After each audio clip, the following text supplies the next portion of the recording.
E aí, pessoal, sejam muito bem-vindos. Está na hora de falar sobre qualidade de vida. Hoje no Papo Saúde a gente vai conversar sobre os métodos contraceptivos que são usados para prevenir gravidez e evitar as doenças sexualmente transmissíveis. Surgem muitas dúvidas na hora de escolher o método correto, porque são vários. E por isso eu fui conversar com o ginecologista. A gente vê isso agora no Papo Saudável. Papo Saudável começando, o tema de hoje é métodos contraceptivos e para conversar comigo eu estou aqui com o Dr. Marcelo Gondim. Tudo bom, Dr. Marcelo? Tudo jóia. Seja muito bem-vindo ao Papo Saúde. Muito obrigado pelo convite. Então vamos começar a bater esse nosso papo e tirar várias dúvidas. Então, doutor, explica pra gente como funcionam os métodos contraceptivos. Bom, primeiro de tudo a gente tem que colocar em mente que hoje nós dispomos de métodos contraceptivos hormonais e não hormonais. Ou seja, os métodos hormonais podem englobar aqueles métodos de barreira, como por exemplo o preservativo. Você tem ainda o DIU de cobre, que é um método não hormonal. E, por um outro lado, você tem os métodos hormonais, que correspondem à maioria dos métodos disponíveis no mercado. Hoje você tem desde as pílulas orais, que são amplamente conhecidas pelas mulheres. Você tem um DIU que libera hormônio em baixa dose. Você tem um implante subdérmico que você coloca no braço da paciente. Você tem um anel vaginal. Você tem adesivo. Você tem injetável mensal e injetável trimestral. Então você tem uma gama muito grande de métodos contraceptivos hoje no mercado. E com tantos métodos assim, com tantas opções, de certa forma é difícil até escolher. Então, com a paciente, como é que é essa escolha? Que método contraceptivo eu devo usar? Bom, primeiro de tudo, e eu considero como mais importante, é saber se aquela paciente não tem nenhuma contraindicação a esse método. Tá? Existem algumas doenças comuns, como por exemplo a hipertensão, o colesterol alto, que podem contraindicar um tipo de medicamento. Então, primeiro de tudo, quando o médico vai conversar com a paciente sobre métodos contraceptivos, a gente tem que fazer uma história clínica bem rica para tentar conhecer melhor essa paciente por inteiro. De posse disso, a partir daí, nós vamos ver o perfil daquela paciente. Se ela é uma paciente que consegue se lembrar de tomar o medicamento todo dia, talvez uma pílula anticoncepcional seja uma boa opção. A Organização Mundial de Saúde fala que as mulheres poderiam utilizar os métodos anticoncepcionais até os 50 anos com segurança, tá? Mas sempre lembrando de checar as contraindicações. Qual é a porcentagem, digamos assim, de segurança da maioria desses métodos? Como usar sem ter medo que possa acontecer um acidente desse, digamos assim? Bom, primeiro de tudo, a gente tem que levar em consideração que não existe nenhum método 100%. Nem a laqueadura tubária é 100%. O mais importante é a gente entender que as principais causas de falha do método contraceptivo foi pelo seu uso inadequado. Ou seja, a paciente esqueceu de tomar, ou a paciente usa alguma medicação, como por exemplo os anticonvulsivantes, que têm uma interação muito grande com os anticoncepcionais. Então, se o médico não conseguiu identificar isso, e se a paciente não fez a sua parte, que é tomar de forma a regular esse contraceptivo, as falhas vão aparecer.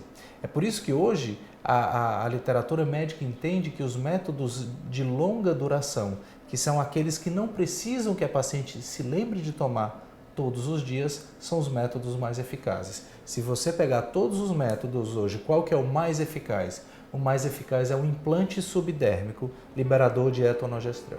Pequeno bastãozinho, um implante de 4 centímetros, tá? Lembra um pouco assim, ele é maleável, tá? E você coloca logo abaixo da pele. Ele vai liberando de forma paulatina esse hormônio durante 3 anos. Então é importante, para finalizar essa conversa, eu acho que é importante deixar claro que tudo parte da questão da conversa, né? Você ter essa conversa com o seu parceiro, com o seu médico, para que, de acordo com o seu estilo de vida, você possa usar o método contraceptivo correto e não ter surpresas ao longo do uso desse método, não é? Com certeza. A gente sempre tem que lembrar que os hormônios, como qualquer droga, eles têm efeitos colaterais.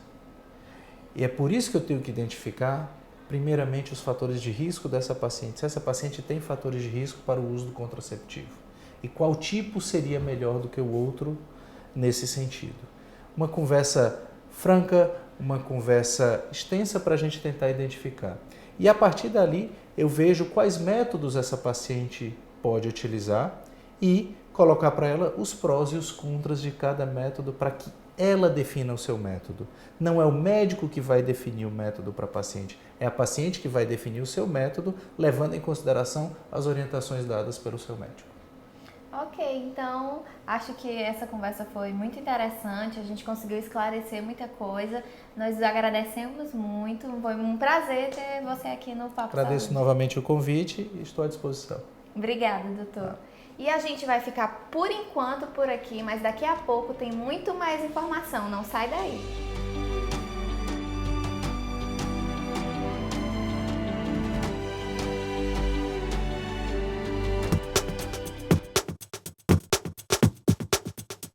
Ainda hoje nós vamos falar sobre planejamento familiar. Agora nós vamos dar aquela pequena pausa, mas não sai daí porque o Papo Saúde volta já.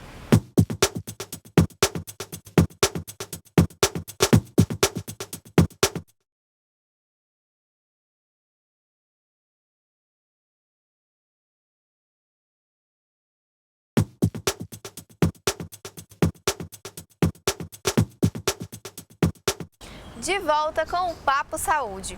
A hora de escolher ter um filho é um momento que deve ser muito bem planejado e os métodos contraceptivos ajudam na hora de aumentar a família. Por isso, o planejamento familiar deve ser essencial.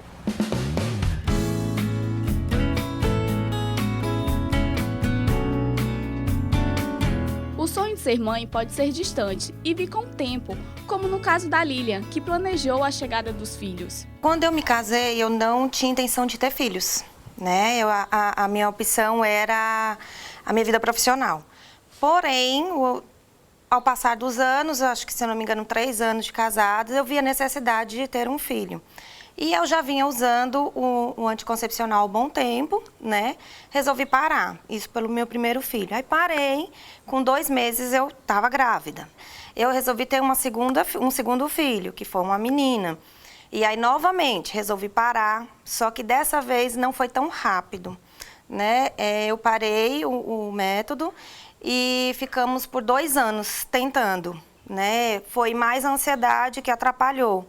É importante que a decisão de aumentar ou não a família seja feita em parceria e consentimento de ambos os lados. Eu e meu esposo, a gente sentou, a gente resolveu, né, parar um tempo, depois liberar, parar de novo e liberar. Isso foi em conjunto. Hoje continuo com o método, né, no caso o DIU, porque eu não quero ter mais filhos. E aí, por decisões do médico comigo, a gente resolveu ficar pelo DIU mesmo.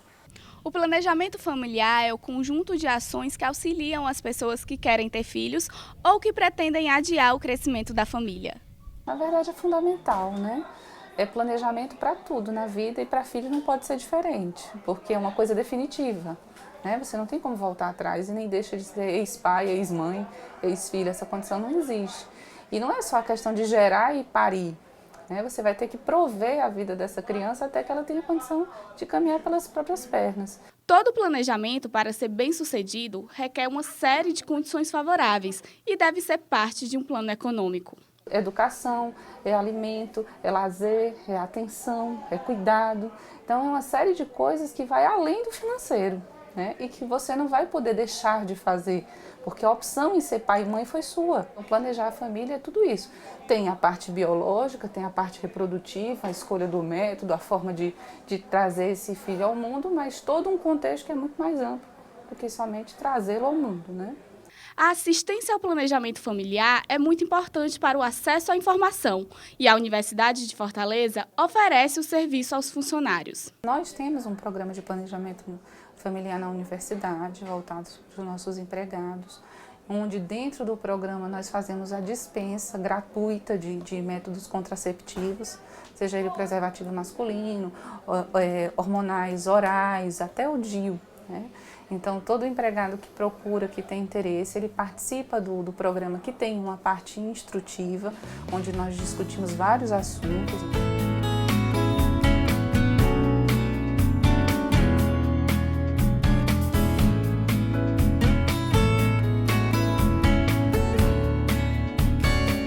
Isso aí, tá na hora do Papo Saúde terminar. Se você quiser falar com a gente, é só ligar para 3477-3422 ou mandar um recado nas nossas redes sociais, facebook.com/Papo Saúde Unifor. Muito obrigada pela companhia e até a semana que vem. No próximo programa tem muito mais saúde para você.